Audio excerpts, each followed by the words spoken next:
What's up, friends? Welcome back to another episode of the Pack a Day podcast. I'm your host, Andy Herman. You can follow me on Twitter at Andy Herman NFL. Thanks so much for being here today. Hope you're enjoying these deep dives as much as I am. And today we're going to be going over a very fun prospect in Tucker Kraft, the tight end out of the University of South Dakota State. He is a 6'5", 254-pound tight end, a redshirt junior who is going to turn 23 in November.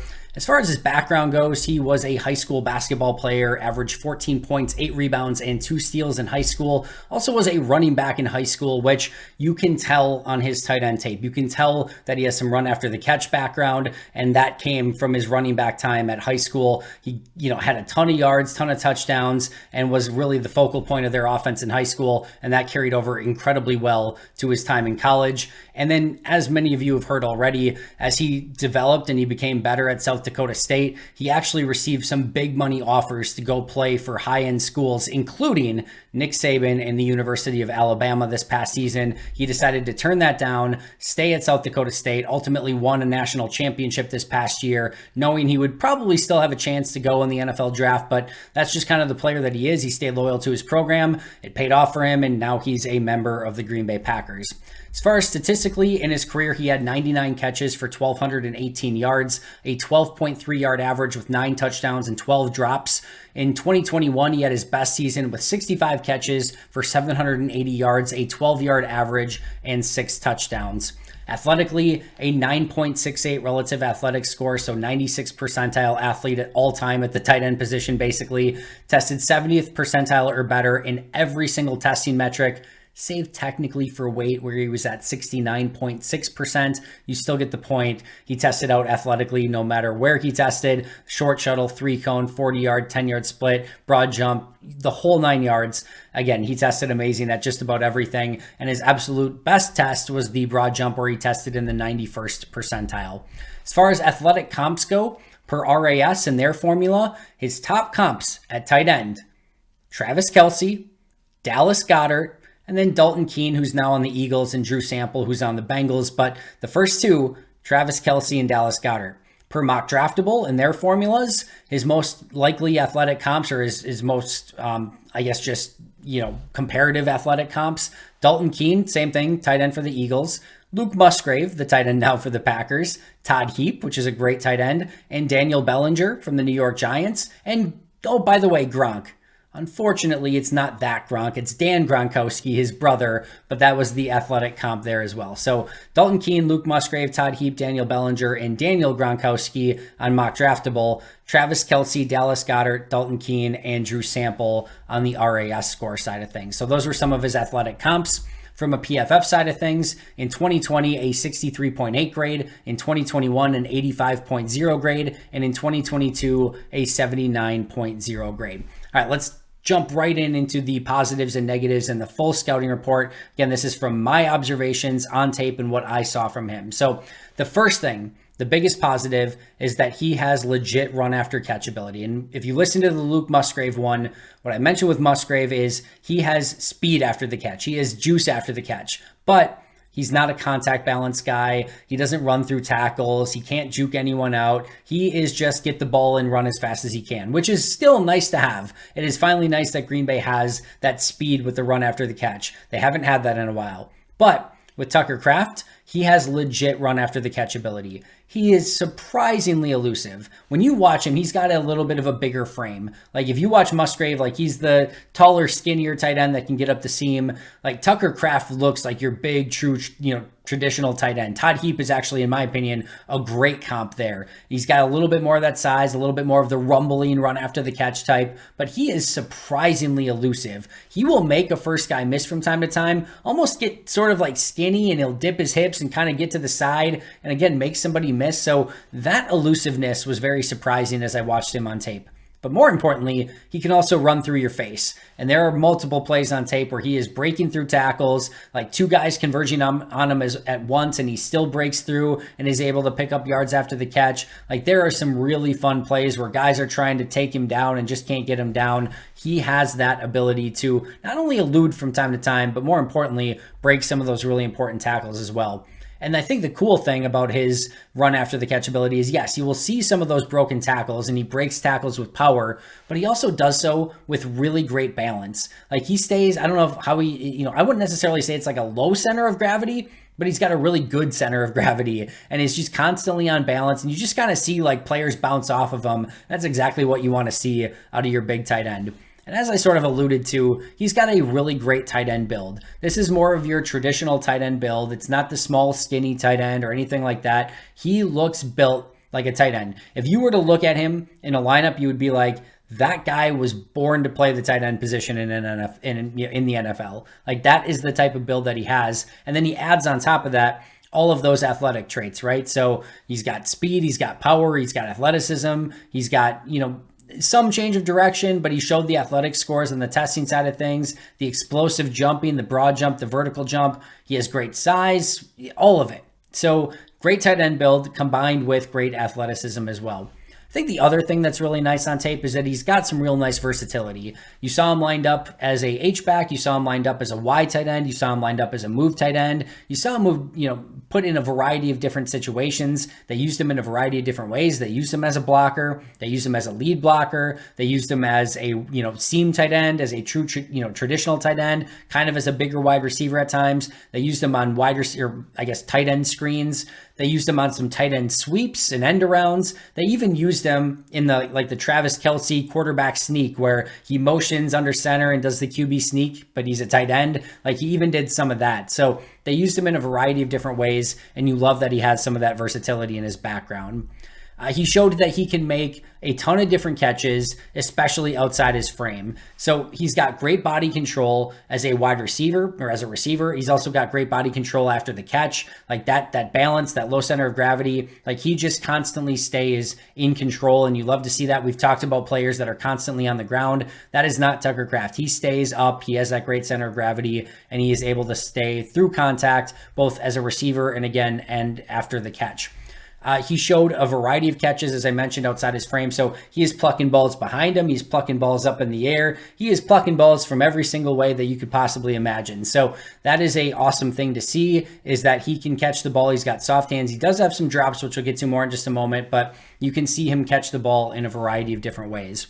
One of my favorite aspects is that he can accelerate through the catch. Now, part of those drops that we're going to talk about is him sometimes getting a little bit overzealous and kind of taking his eye off the ball and trying to accelerate right away. But there are also multiple plays where he catches through the catch, accelerates, and that's where he's really good through contact and staying on balance, breaking some of those tackles and picking up some really nice yardage, after the catch, which is going to be very paramount in this Matt LaFleur offense.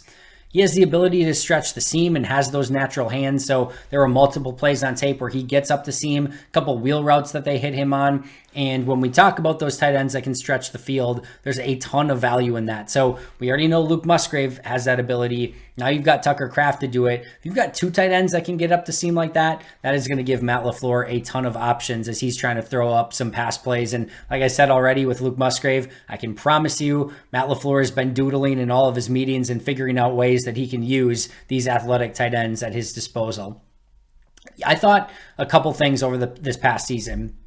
We're going to get to some of the negatives here in just a moment, but I thought his route running got better as the 2022 season went along. I saw at the end of the last year a couple more really crisp routes. There's times where he's rounding his routes off, and we're going to get to the attention to detail stuff in a second. But I did think that his route running got better as the season went along. And I would say the same thing for his run blocking. Go watch the Montana State playoff game at the end of last year. He's always giving effort as a blocker, which is really, really great and exactly what you want to see. But it was a little bit more sound in the technique, and he became a little bit more, how do I want to say, you could just tell he was more in tune with it as the season went along. And that Montana State game, I thought, was a great example of that. And again, just overall, he continued to progress over the course of his final season and got better as a blocker and got better as a route runner. I think he can be used as a third down chain mover. This is going to be a player that Jordan Love looks to when it's 3rd and 5, 3rd and 6, and he needs a first down. I think Tucker Kraft is going to be able to give him that.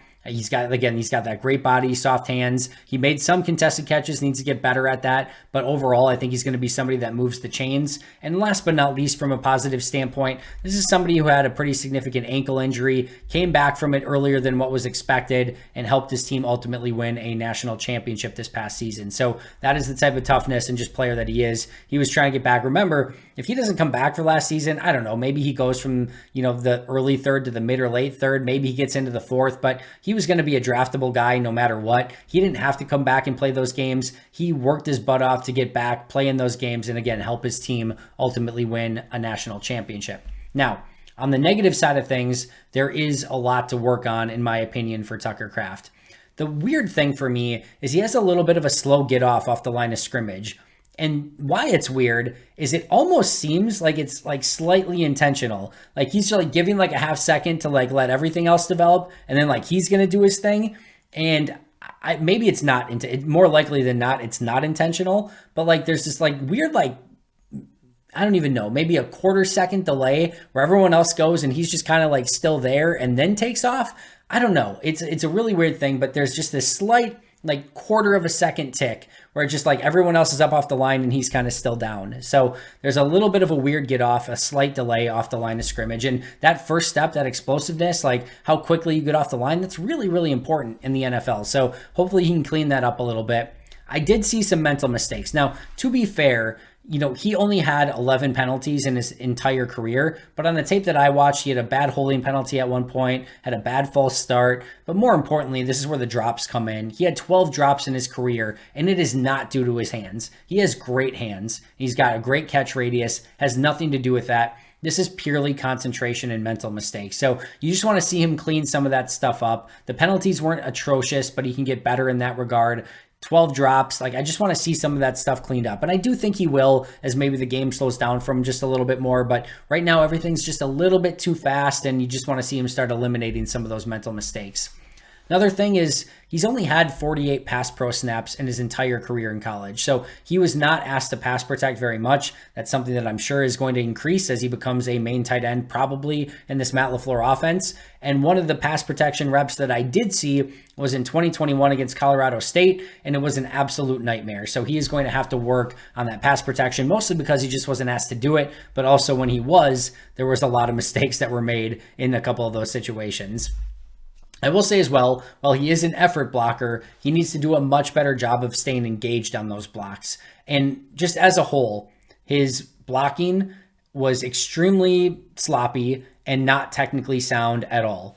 Now, that's not super uncommon for tight ends coming out of college, especially at a little bit of a lower level of play.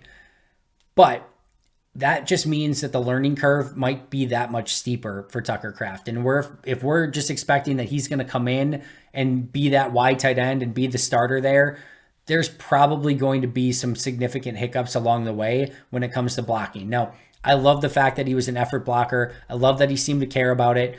Just like Luke Musgrave did, he hit his landmarks and got to his spots on the play where he needed to get to. There's stuff there to work with. But his technique, his hands, his footwork, his balance, he lowered his head and he would get off balance. Like that was the one time he got off balance, is he would lower his head and guys would just kind of pull him forward and throw him to the ground. He would get thrown around by lighter players, which can't happen. So that is something that he is going to really have to work on. And listen, 98.9% of tight ends that come out of college have a ton of work to do on their blocking technique. So this isn't totally abnormal, but I do think it is going to be something that hits him pretty smack dab in the face as he goes from South Dakota State to the NFL, where these guys are extremely technically sound, are going to know how to abuse him as a blocker. And if we saw that he was getting beat at times and thrown to the ground at times from lower level competition who are smaller than him, he's going to be in for a very big surprise, as he now is all of a sudden going against edge rushers and linebackers at the NFL level. Like I said, there's going to be a learning curve there.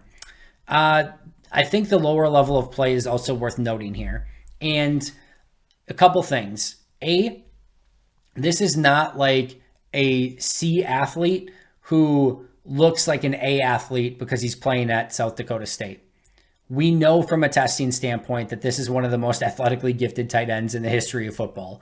no matter what level or league he's playing at. As a NFL tight end, he is extremely athletic still. So this is not your, small fish in a small pond where he's all of a sudden going, or even a big fish in a small pond where now he goes to the NFL and he just is a fish out of water, for some really lame analogies, some really lame fish analogies to make it even worse.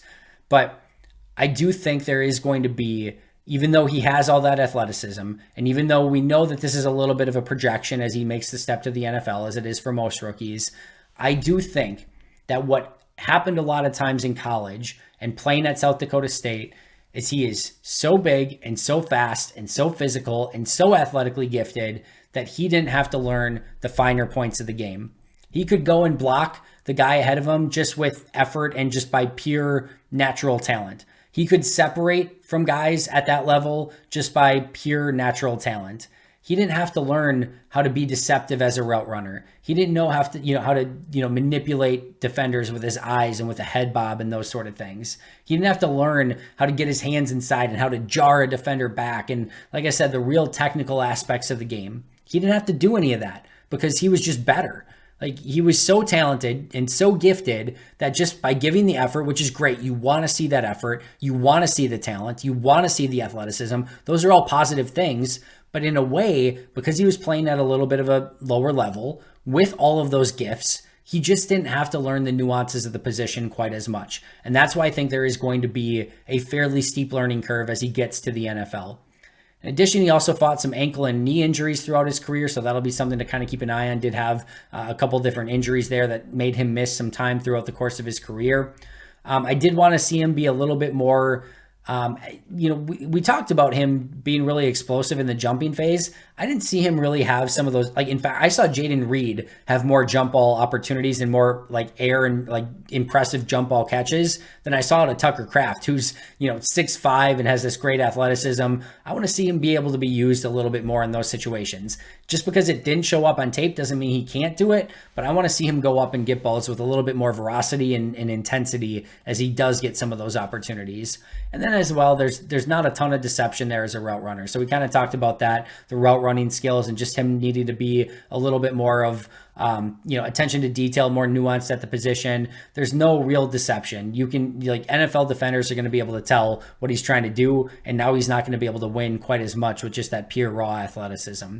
As far as what he can bring to Green Bay, he has that incredible athleticism as a tight end. So regardless of what level he played at, that raw athleticism still has the potential to carry over in the NFL. There's a reason Travis Kelce and Dallas Goedert show up as his first two comps on the RAS athleticism board. He has that type of upside athletically as a tight end. He has true run after the catch ability with the ability to break tackles. He is a chain mover, meaning he can move the chains on third down. He has the ability to be a true wide tight end. He has great versatility. He has tenacity as a blocker.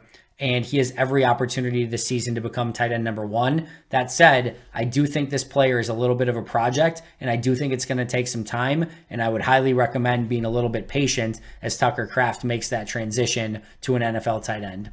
My final thoughts on Tucker Kraft: really love the upside, really love what I think he can become as a player. He has all the talent in the world to be an all-world tight end in the NFL, but now he needs to become a professional. He didn't have to be that at South Dakota State. He just didn't. He was too gifted to have to really learn how to really play the position. And now I think that is going to catch up with him a little bit, because now he's going to see all those freak athletes across from him, and he can't just win with effort, because those guys are going to give effort and they're more technically sound at the position from a blocking, or from him blocking them standpoint. And as a route runner, those linebackers, those safeties, who's ever guarding him, they're going to stick with him a whole heck of a lot more than the players facing him at South Dakota State. That's going to be a learning curve. He's going to have to learn how to get open, and that's going to be a major change for him. So all the talent in the world, it's going to be a little bit of a project. I think I would preach patience. And now it's time for him to ultimately become a professional, which is for 95% of rookies, right? They are raw athletes. They are college players that need to learn how to become true professionals at the position. That's going to be the challenge for Tucker Kraft at, as I've mentioned, one of the most difficult positions to learn in the NFL, because you have to learn all of the route tree. You have to learn all of the blocking assignments, all of the blitz pickups, all of the audibles, the offense, just all of it. There is a ton to learn for a tight end. Tucker Kraft is about to understand exactly what it takes to be an NFL tight end, and we're going to see if he sinks or swims at the position. Love the talent, love the upside, but expect a little bit of a learning curve there. That's going to do it for me today. Thank you so much for joining me. Always appreciate you. Be right back here tomorrow with an all new episode. But until next time, and as always, go Pack Go.